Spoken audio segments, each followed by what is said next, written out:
Yo, what's up, family? Before we start the video, please leave a like, subscribe, and share the internet what you can, just so we can get out there a little bit more. With that being said, let's get right into the video. So the Celtics lose 114-109 to the Minnesota Timberwolves in overtime. This is a really good game. You know, this was a game I was looking forward to because even though we've had close games against the Knicks and the Heat, for some reason people still bring up their record to make it seem like the Heat aren't a formidable opponent and that them and the Knicks weren't in the playoffs in the second round of playoffs last year. So I just wanted to get that out of the way. But this Minnesota Timberwolves team is a good team. Rudy Gobert is back to DPOY status as far as the advanced stats go. Jaden McDaniels is a guy that I wanted the Celtics to pick at 27 when we picked Peyton Pritchard in that draft. One of the best defenders in this league. He took the challenge tonight on Tatum and Brown. Cat is not a guy that I like a lot on that team. I'm a huge fan of his talent overall, but on that team, I just don't believe he fits them that well. That overtime, I don't think we lost the game in overtime. I think we lost it in the third quarter. We had 19 points in the third quarter. We were like 6 for 23. That was our worst quarter by far of the season. And there was a point where Anthony Edwards picked up his fourth foul and he came out when the game was tied 66-66, and we didn't take advantage of that. Our starters were still in the game when Ant left. Karl-Anthony Towns also left in that same stretch because he picked up his fifth foul. He wasn't good all night, but that was the time we had to separate. But yeah, I just thought that was a really pivotal stretch in this game. You have to take advantage of the other team's best player being out of the game, especially when your starting five is in. That was supposed to be a 10-2 run and a timeout by Chris Finch, which could have forced Edwards to come back in the game a little early. And then if he picks up that fifth foul before the fourth quarter, that really puts them in trouble. Of course, some bad things happened down the stretch in the game, but the fourth quarter, Tatum was amazing. I also wanted to give credit to the Timberwolves. Like, that team is deep enough, that team, and they have an identity, and it's on the defensive side of the ball. Like, again, Jaden McDaniels, Rudy Gobert, even Anthony Edwards is an above-average defender. Conley is a good defender still at this age. The way they pressure ball handlers, it makes it really tough to get into your offense. You have to almost do screen and rolls every single time, and then sometimes that isn't the answer because Jaden McDaniels is fighting over every single screen you set, right? So you have to, I think the things that were working was when Tatum and Kornet had that stretch where they had like 8 straight points on plays when they ran a two-man game.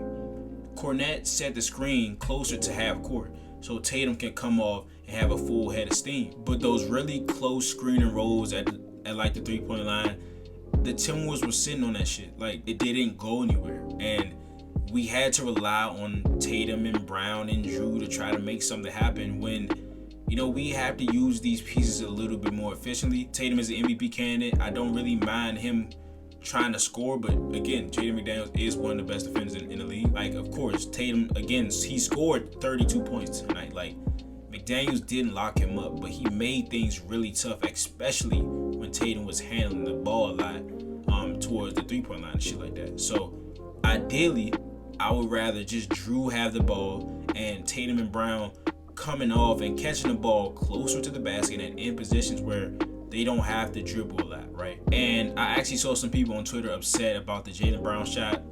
Like, he had a one-on-one where he created space and he took a shot that he hits. He could have hit the shot. It didn't happen.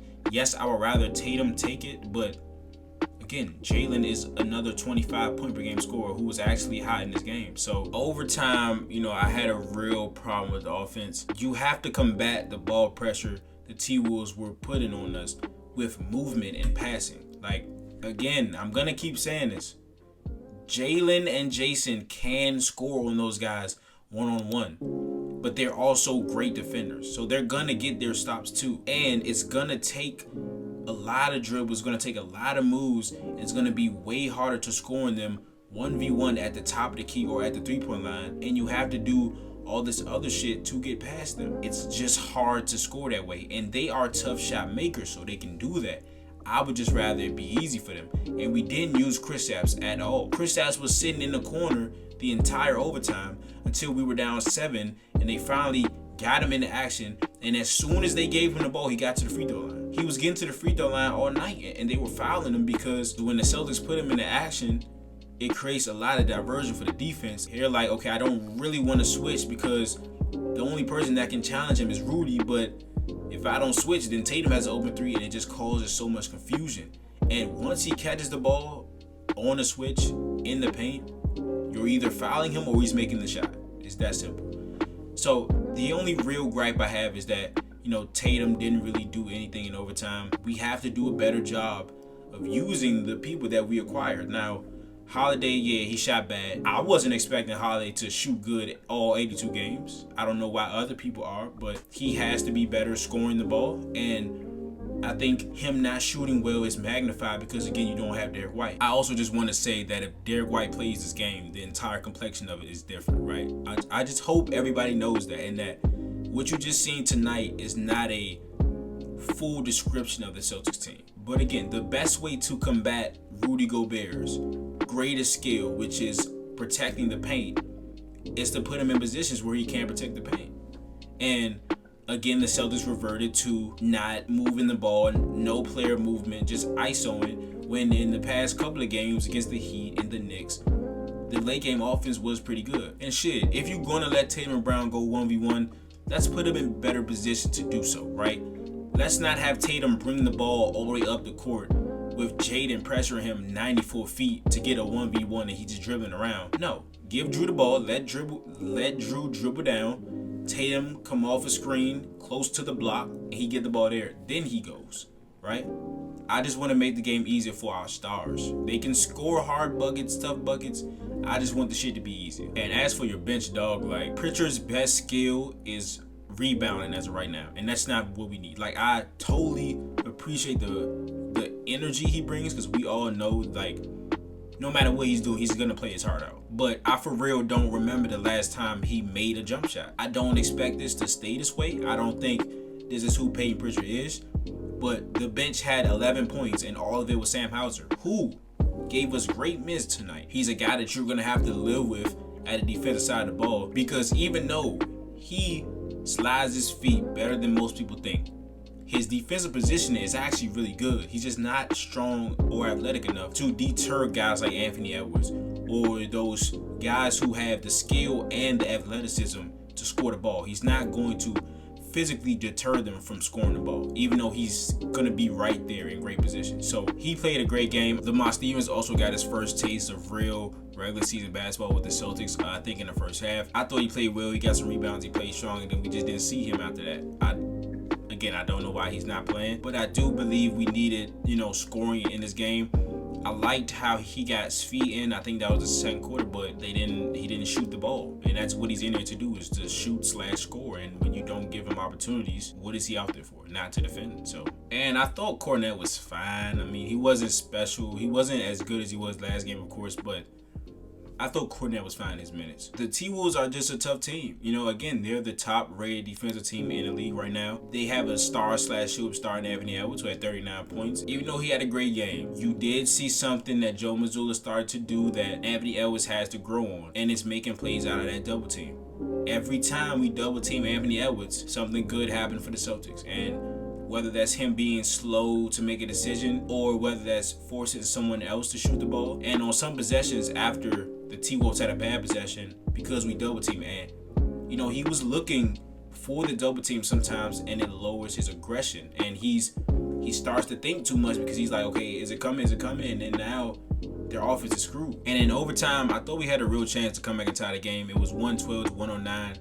And the T-Wolves had the ball, and we double team, and again after forcing a turnover. And we had Jaden McDaniels one-on-one ISO and Kristaps with 8 seconds left on the shot clock. We would have got that stop. We would have came down 3, and we could have made something of it. But Jaden didn't even cross over. Kristaps just fell to the ground like a giraffe, bro. Like, I don't know. But that was a huge shot. Jaden had a lot of huge shots in this game. He's a legit 3-and-D guy, and I think he had 20. He didn't shoot great. He was like 8 for 20, but he hit some good shots. Conley hit a crazy clutch 3 in transition. And yeah, it was just a really good game. I just hate how, Twitter, you can tell people were waiting for us to lose this game, and it didn't matter who we lost to or how we lost or how many players were out. They was going to get their shameless tweets off anyway. So it's just, it is what it is at the end of the day. But we do need to have some more movement, player and ball movement at the end of the game. Use the guys that you acquired, and Brown, I thought Brown was really good. He was aggressive. I don't know what he has against Rudy Gobert, but that dunk, and then he also made him fall. He just didn't hit the shot. But, Brown was aggressive. I didn't think he was too bad this game. Drew, again, the only thing Drew did not do was hit the majority of his shots.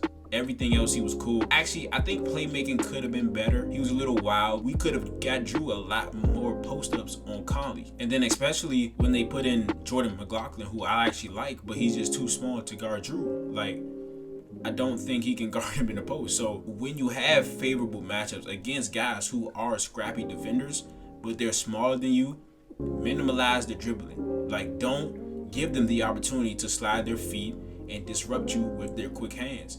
Minimize the dribbling, get your ass in a post where you have an advantage, and then you do what you need to do from there. Because if you demonstrate the ability to take advantage of them, that's when their teammates start to come over there, sag off of shooters, and that's when you have other people open. So yeah, I'm not really upset about this game. I thought Joe Mazzulla did some good things, starting the game off with Drew on Cat, and then you have KP helping off Rudy because he can't shoot. I think Tatum was on Conley. I don't know. I thought Tatum should have had more possessions of guarding Anthony Edwards and completely stole the show in overtime.